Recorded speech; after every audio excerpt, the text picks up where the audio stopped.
Hello guys. Hello guys. Hello guys. Welcome back to my channel. Ado ngasi di ai kina tawle video khara entertaining oi ba video ma tawge khama ese mala ise ai gi video se ha sengwa kan entertaining oi board adu dai gi khara challenge to ba khama ni khara khama to ba yam pa me ba do ai se mi lai ja de ba ko ai gi family do kya video ko ba sem da yaw ko kya ya dan de ba ko ado ngasi di ai nam khoi je do ai nam pu da yaw ha la ni tàu xe nó hai mà nó khôi yêu bị cái hai lần mà chúng ai đã mấy hậu tàu đuôi cái hai là chúng ai đã mà tàu là chúng chúng ai yêu ya thì bây giờ ngày xưa năm phút thì hơn nhiều quá mà nó ngày xưa hơn nan nó lên sân là cái này mẹ tàu ra cần anh đi sân lên ngày mà ngon chán sáu rồi guys mà yêu hơn nhiều mà tôi tàu video xem mà mà challenge sama leba bottle flip toraga ai hiti bottle flip tawdo adu toraga ismaina si le mark tawai buka si mark sida aina hana yobi tana doine buka mana yobi tana raga hana pu ba mi duna kan to biba when ice cream order ta hondoine ice cream was jam sai duna ice cream mo ta ningi ba aduna ice cream order ta honge pu mi duna ko aina porga na order tawni man porga man tawni ado horse ko che ko che lai Ubreng apa? Suka apa? Ada horror ke, botol flip coba. No. Horror ke. Ada apa? Ini nggak saya di high grab ni bas. Tidak power mintu na kena tahu tu ni na. Power mintu na ice cream lain na tu ni buka. Ice cream. Kuah. Kayam na. Ada sida sida ama ani home sida lagi buka coba. 1, 2, 3 lagi buka. Ada sisi mana aje. Sida ini hau tu ni buka. Lâu đi lâu thôi but hầu đôi chỉ để đi thôi qua nó rồi ham mà đây hay mấy tập làm tăng đi gì ngoài tôi thì không để đi hầu đôi này bạn nó đôi khi nó tàu anh u đâu mà để đi bắt được mình nó horse lo cho nên không thì cái tao sẽ rope paper tàu đi rope paper scissors anh nó hầu được ạ hầu then hồi cái hay malah nonton lagi. Yeah. Kau punya mana ni?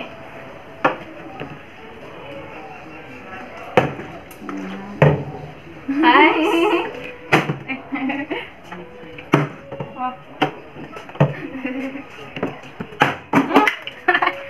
Lòng mình chính ra thảo chưa đó chẳng. Mà.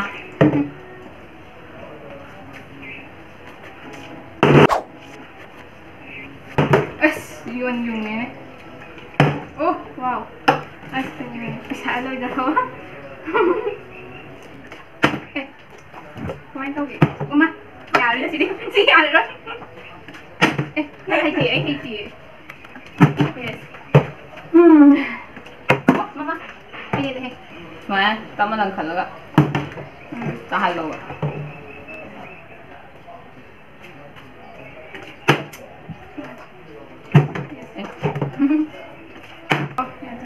Máy tàu gần đường trên Tàu Asia đấy. Apa pambiay tu sih nama. Patal ya rồi. Thắc bây giờ. Đặc văn gama lên này. Gama lên này. này Mami. Nang tayo gì đặt không đi. Tắm nó tàu mà có bà này gì. Nó chạy sẽ lôi đi con. Chính xác. Học con chuồn qua. Mai con nó cần lên.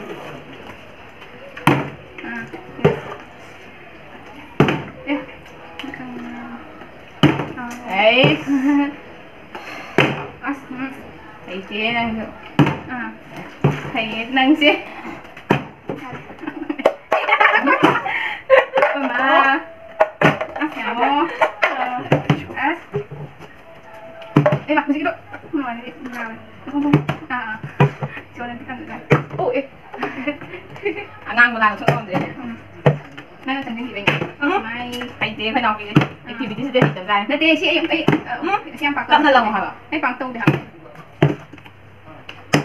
Ai làm lần này thành ca nhỉ?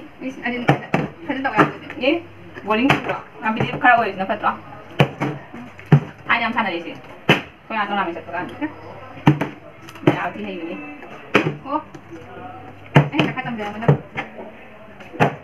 이거 이거 à 어 나와 cái 이거 cái 이거 dạ hả 어 나와 cái cái đâu lên chưa 아 지금 내 ồ 아, 너 그냥 또 내가 이거 cái si mình nãy đây là tôi còn thấy nó thấy nó giúp gì xíu rồi rồi cái rồi phải đó ở đâu rồi gì rồi cái nào ở đâu gì anh ice cream đấy rồi nè ở đâu ngoài bao mình tập ice cream đấy là lấy tao gì nè cái ice cream đấy lấy rồi cái tôi có sao bây giờ bằng một tiệc mà hấp dẫn là cái ice cream sao bây ấy gì cái yang người anh mấy cái gì nè ice cream one chai bây giờ ở đây ice cream lấy rồi cái kayaknya cat lay ba cat pay nam ho je ado aina si kha laser buy one get one free kha lay re si ki kino si ko colors mana mix to bi color do ne si kha dum si ama aina thai do keng camera pu ho je demi cat do in tan na sa ga sa ba ne dum nam ho je ba ko ado si si ama duga si khara aina family pack to lagi tom ne do moi do ya ho de ado si kha lay re si je ung cha ra ge đó mà hi em mà đôi làm thua mẹ đó vậy tôi sao không hôn lagi cô là sự tấm sao đây giàu vậy ấy chứ đây ăn hồi đấy cái nó ăn cái nó ăn này vanilla ice cream nào này mà không được tăng quay nữa cô mà nó khăn bằng ăn đi cô ấy chứ budget này mà thấy ôi dữ ta gì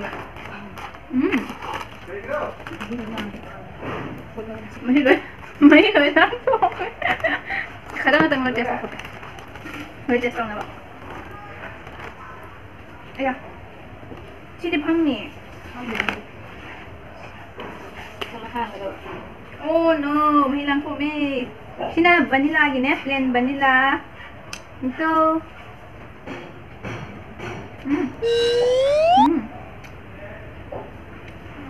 Reino apa ya xem huy hầu ấy mai hầu là mai nhé đâu hầu ấy cái chú vịt mấy tổ mấy nhở dài nè tổ mấy hàng tổ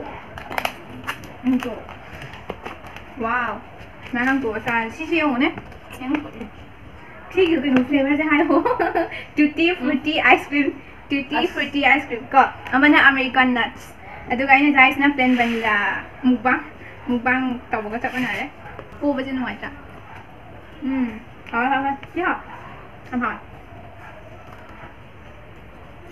chứ học ạ cái đó tập tôi bị gì bị cho những cái tập này cái gì này đại kinh cầu làm sao đi hỏi hoàn toàn là tặng béo chính thằng rồi chứ học của má chứ American rồi nhặt chặt học không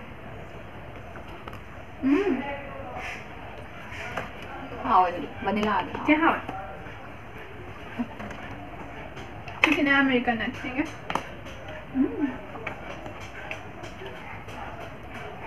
chứ cái đồ cái tập được chỉ là mình thôi thế nào chụp nhiệt liệt là tao học rồi đại đại thôi đại rồi mà học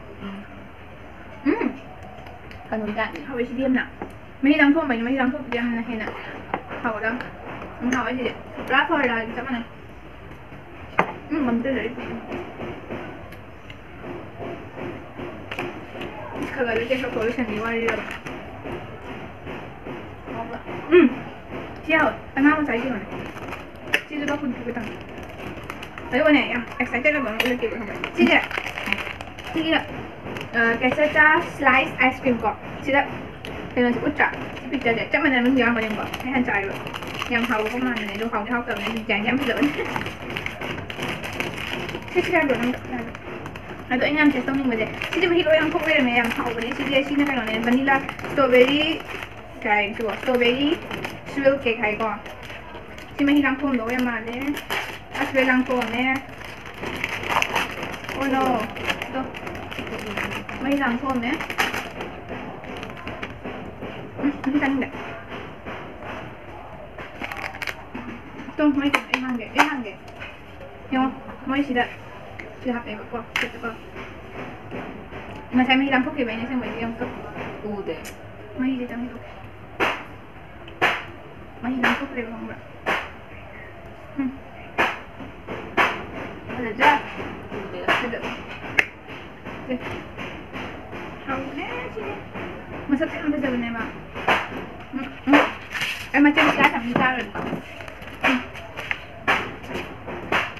Được, được chưa? Không được. Hảo ấy. Pin mà ra được. Ngon này. Hả?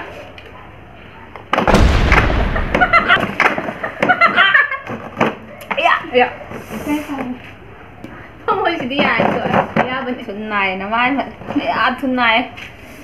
tum mà chị đã thìn rồi nè. Ano mo tayo? Yang hao si sila kwai di. Si Joby nang sim habi kam hen hao. Red door already. Si. Cái vụ ăn sao? Apa ba? Vanilla.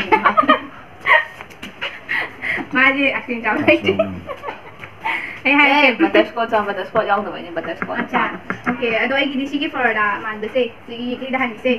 Si am hao eh, aduga sige plain vanilla si hao eh. Sige da haibane si mayam sida how ba haibane ko. No yung manda. Amadang khalo haragadi. Không sẽ lẩu giống như thế.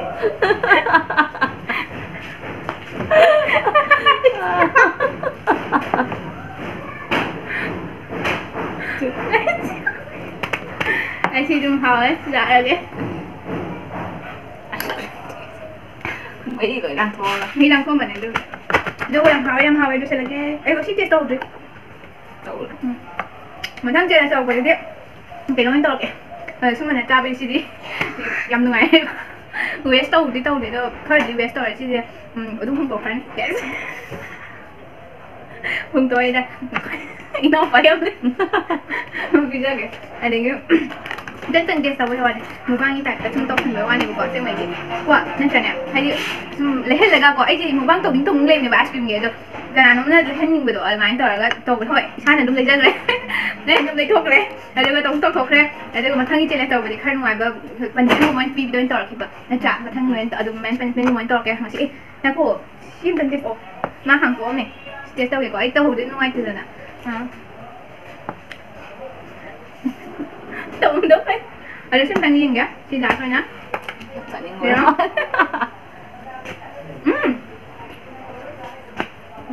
Thôi, để xin cho con freestyle chân rồi kìa, để con khai sao nè ba. Ano? Hello. Mai tu piang mo sa mane ura ro sa so ay video mà tăng selection kìa. Maya không? Ngon. Maya inaw cái video sẽ nungai piragadi like, subscribe, adagi comment. Tàu việc của việc cái nó ngay kia đó cái nó đâm video thế là hàng cái number video thế em nó smile nó number đó hàng video number của mà nó smile nó number thế cái áo đi đâm vậy à thế là video anh lấy như là bằng cái là mấy ngày mình tàu cái này mình cái dress của cái em mới tàu về nó còn thao cái nào đây rồi vậy ngầm nó ba xong rồi mà là vợ vợ khỏi challenging một tàu challenging cái mình nhận đấy để tàu eo quậy quậy đâu mà tàu cái đó mà tăng selection dài cái video sẽ hay rồi. Bye guys. Please don't forget to like, subscribe, and share. Cái gì nữa? Không đồ thế rồi. Không tổ này. Cái không. Ông freestyle thầm này hay đây này. Yeah, rồi đó. Không tổ cái gì? Không đồ cái này này. Không tổ cái gì còn? Yeah, không đồ. Oh my god, yang pangmi. Yang pangmi. Ngam chung ngam ngồi tập tập. Spoon đi thăm ông một nào. Spoon đi không tội đó. Chỉ là không. Đi lôi cha ra bani. Đi lôi cha ra bani. Bang sih ko, ya dia di saya mang. Aku juga mau bang tu ya betul.